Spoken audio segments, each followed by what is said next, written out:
एक वक्त ऐसा आता है कि आप मंजिल की फिक्र नहीं करते, आप रास्तों से मोहब्बत करने लगते हो, सफर का मजा लेने लगते हो, हर मोड़ से आपको इश्क होने लगता है और आप बस हवाओं के साथ बहने लगते हो।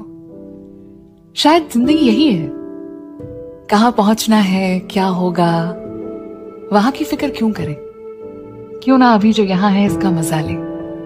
इन रास्तों में, इन हवाओं में यही तो खो जाना है, शायद ये खो जाना ही असल पाना है।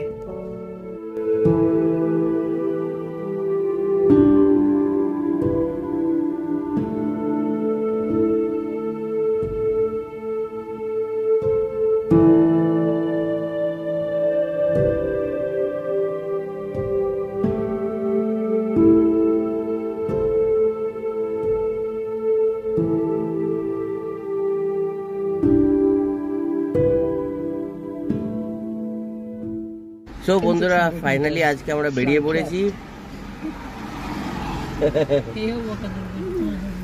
সো আজকে আমরা বেরিয়ে পড়েছি সকাল সকাল কলকাতায়। কোথায় যাচ্ছি বাবা? সি সাইড বলেছে। আচ্ছা, সি সাইড, ঠিক আছে। তো সি সাইড মানে আমরা যাচ্ছি আজকে বকখালি, ঠিক আছে। একদম ওখানে বকও নেই আর পুরো জায়গাটা খালি, ওই জন্য নাম দিয়েছে বকখালি। कैसा लगा मेरा मजाक? আমরা ওয়েট করছি এখন মাসির জন্য, আমাদের মাসিও সাথে যাবে। তো মাসি আসুক, তারপর আমরা এখান থেকে জার্নি শুরু করব। আর জার্নিটা হচ্ছে এখান থেকে 3 hours 17 minutes, 118 কিলোমিটার, 9টার মধ্যে পৌঁছে যাবো বলছে। সো দেখি কতক্ষণ লাগে, এখন রাস্তা সবটা সিঙ্গেল ওয়ে লেন, কতক্ষণ লাগে তারপর দেখছি। সো এটা হচ্ছে কলকাতা বিজয়গড়, মাসি এখানেই থাকে। আর এই হচ্ছে আমাদের গাড়ি। সো প্রথমবার হায়দ্রাবাদ টু বকখালি ট্রাভেল করবে ব্রেজা। মাসি আসলেই বেরিয়ে পড়বো। সো ফাইনালি মাসি এসে গেছে, একদম সকাল সকাল বেচারাকে তুলে আনতে হলো আর একদম ঠাকুর নমো করে তারপরে আমরা এখান থেকে এবার বেরোবো। চলো, ফাইনালি আমরা বেরোলাম 5:45, ঠিক আছে। একটুখানি এদিক ওদিক হবে, আমি তো ভাবলাম সকালে বোধহয় বৃষ্টি হবে। হ্যাঁ, আমি তো তাই ভাবছি,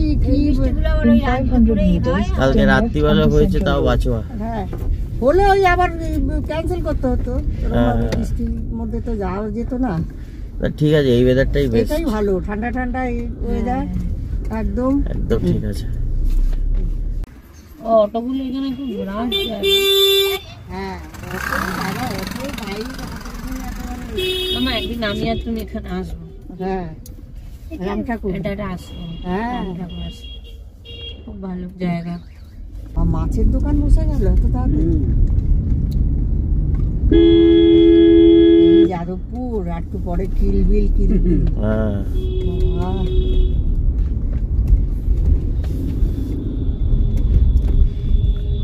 যাদবপুর এত ফাঁকা, হ্যাঁ, এটা দেখেও কেমন লাগে। বাপরে বাপ, আমি শ্রীরামপুর থেকে যখন আসি ওই মাঝে মাঝে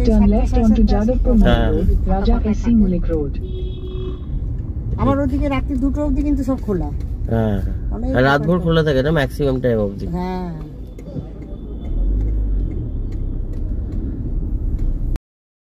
সো বন্ধুরা, জার্নিটা আমাদের শুরু হলো বেহালা থেকে। আমরা জেমস লং সারানি ধরে তারপরে শ্রীকাকুল হয়ে, কুলপি হয়ে আর উৎসা রোড, আমরা ডায়মন্ড হারবারের দিকে যাইনি, সোজা এটা একদম স্ট্রেট রুট হয়ে ফ্রেজারগান পৌঁছলাম, যেটা হচ্ছে আপনাদের বকখালি। অ্যাপ্রক্সিমেটলি 3.5 ঘন্টা আমাদের লাগলো যেতে। রাস্তা মোটামুটি খালি ছিল, বাট কিছু কিছু জায়গায় প্রচণ্ড জ্যামও ছিল, আমরা জ্যামও পেয়েছি। আর আমরা সকালবেলা পৌঁছোতে আমাদের 3.5 ঘন্টা মতন সময় লেগে গেছে। আমরা দাঁড়িয়ে একটুখানি চা ফা খেয়ে তারপরে বেরিয়েছি, কেন কি সকালবেলা কেউ কিছু খায়নি। আর বেরোতে বেরোতে আমাদের 6টা হয়ে গেছে, আর ওরকম ঘুম চোখে বেরোতে একটু চা না হলে একদম ব্যাপারটা জমে না। সো আমরা 30-35 কিলোমিটার যাওয়ার পর একটা কাকিমার চায়ের দোকান পেলাম, বেশ সুন্দর, ভালো ছিল, অন রোডই ছিল। তো আমরা গাড়িটাকে সাইড করে ওখানে একটু জমিয়ে চা খেলাম। চাটা খাওয়ার পর মনে হলো কি হ্যাঁ, এবার একটু এনার্জি এসছে, এবার গাড়িটাকে বেশ ভালো টানা যাবে। সত্যি ভালো লাগলো। ও বাবা কোথায় যাচ্ছি আমরা? বকখালি।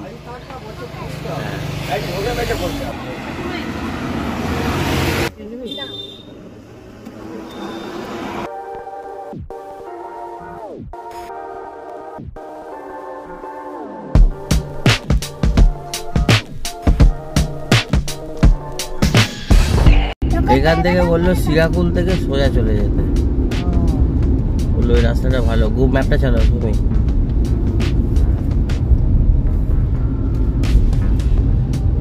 বললো ডায়মন্ড হারবার ধরলে কিন্তু আরো দেরি হবে।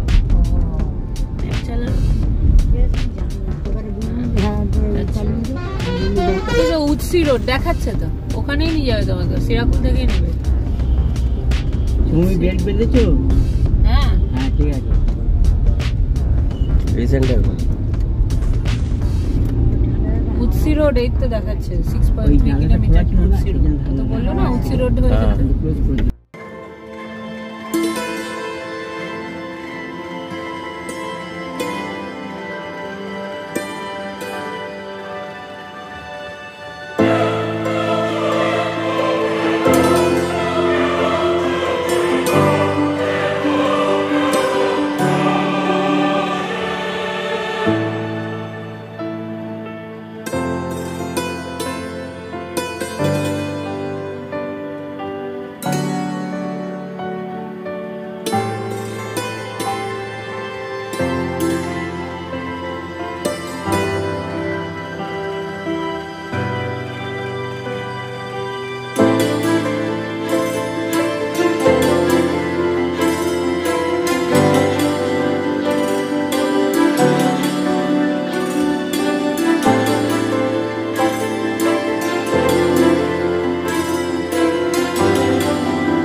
নটা 10টায় পৌঁছতাম না, বেরোতাম না, তাহলে হতো ট্রাফিক ওদিকে আরো পেতাম। কিচ্ছু না, বেরোতে খুব ভালো লাগে আমাদের তো ভোরের জার্নিটাই ভালো লাগে। সকালবেলাটা বেরিয়ে ভালো হলো, না হলে আরো একটুখানি মেঘলা মেঘলা হলে ভালো হতো, কিন্তু আজকে একটু আমিও তাই ভাবলাম একটু ভালো ওয়েদার থাকবে, কিন্তু শুকিয়ে গেল। বাট আজকে কিন্তু বৃষ্টি আছে, হ্যাঁ সোমবার মঙ্গলবার অবধি ফোরকাস্টে বৃষ্টি আছে। হবে হয়তো বিকেলের দিকে বুঝতে পারছি। হ্যাঁ বিকেলে, হ্যাঁ সেটাই। মাচা মামা দেখ, মাচা করেছে, মাচা স্ট্যান্ডিং স্টিক গুলো স্ট্যান্ড করে করে ওর উপর দিকে আছে না, তারপরে মাচা। আমরা চালের বস্তাটাকে অনুসরণ করছি, জানি না বস্তায় কি আছে, কিন্তু আমরা তাকেই ফলো করছি, কারণ সে আমাদের রোড আটকে যাচ্ছে। এটা কি পুরো বকখালি পর্যন্ত যাবে? ঠিক আছে, তার আগে আর যদি বকখালি পর্যন্ত যায় তাহলে একে সঙ্গে নিয়ে যেতে হবে আমাদেরকে।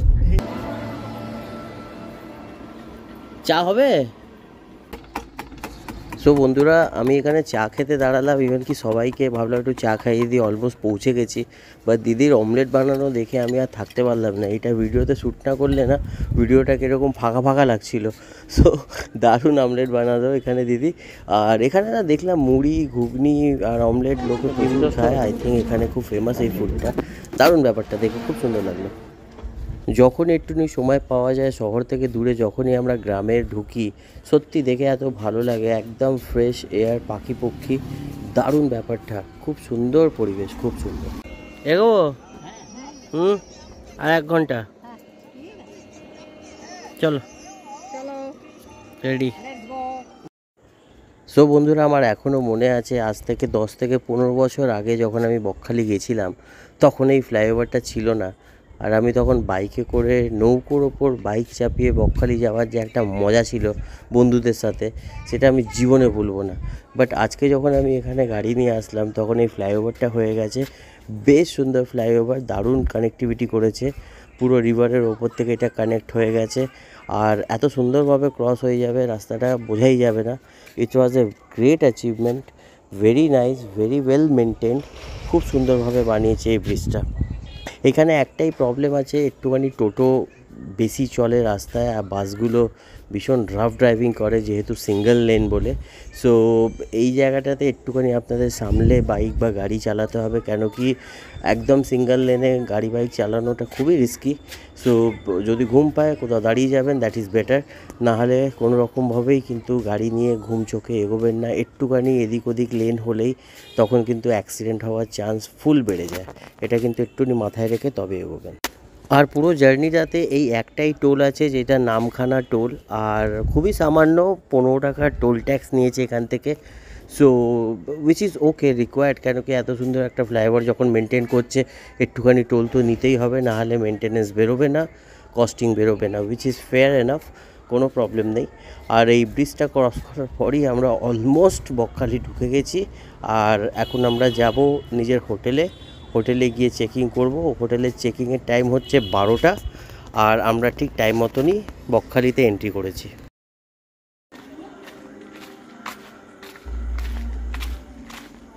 কি হলো, বসে আছো কেন? আমি ভিডিও করছি, বসে আছো কেন? দেখ চলো, তোমাদের তো বললাম উঠতে উঠতে আমি চলে আসবো। আমার নামে চাপাচ্ছ কেন? চলো চলো চলো চলো চলো চলো, চাবি কার কাছে আছে সে আগে যাও, চলো যাও, চলো চলো চলো চলো চলো চলো। সো প্রপার্টিটা একদম নতুন, তাই না সৌমি? একদম brand new. So definitely consider করবেন। আর রুমটা তো নো ডাউট খুব ভালো, একদম ব্র্যান্ড নিউ, ইউজ করতে ভালো লাগছে। হ্যাঁ, সো এই রুমটাও খুব ভালো, 113, 114, 115 এগুলো সব সিঙ্গেল বেডরুম। আর এইটা যেটা আছে, এইটা আছে ডাবল বেড। দারুণ রুমটা। অন করেছো? সুইচ অন করেছো? ঠিক আছে।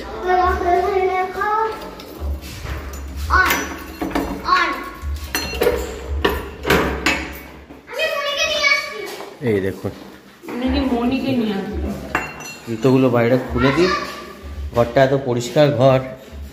এই দেখুন, দুটো বড় বড় বেড আছে, ওখানে একটা সোফা আছে, এখানে একটা স্মার্ট টিভি আছে, এসি আছে, ফ্যান আছে। কি সুন্দর সিলিংটা দেখুন, সিলিংটা কি সুন্দর ফল সিলিং করা, দারুণ ব্যাপার। ওখানে একটা উইন্ডো আছে, এখানেও একটা উইন্ডো আছে, আর এখানে একটা ওয়ার্ড্রোব আছে। ওয়াশরুমটা দেখিয়ে দিই, এটা রাখো খাবারটা, তো উইন্ডো, ওয়াশরুমটা একবার দেখিয়ে দিই। এই দেখুন, একদম নিট অ্যান্ড ক্লিন, পরিষ্কার পরিচ্ছন্ন মাত্র। শাওয়ার টাওয়ার আছে, ওয়াশ বেসিন আছে, ভেরি গুড। ফ্যান চালিয়ে দাও, আবার দুটোই ফ্যান চালিয়ে দাও। এসিটা চালিয়ে দিই। সো ফ্রেন্ডস, হোটেলের ভিউটা আমি আপনাদের মর্নিংও একবার দেখাবো। এটা হচ্ছে নাইট ভিউ। আমরা নাইটে খাওয়া দাওয়া করে এসে এখন এখানে ভিডিওটা শ্যুট করলাম। একবার মর্নিংয়ের ভিউ আপনাদের দেখিয়ে দেবো। দুর্দান্ত হোটেল, কোনো কথা হবে না, আপনারা ডেফিনেটলি বুকিং করতে পারেন। Very beautiful, very nice.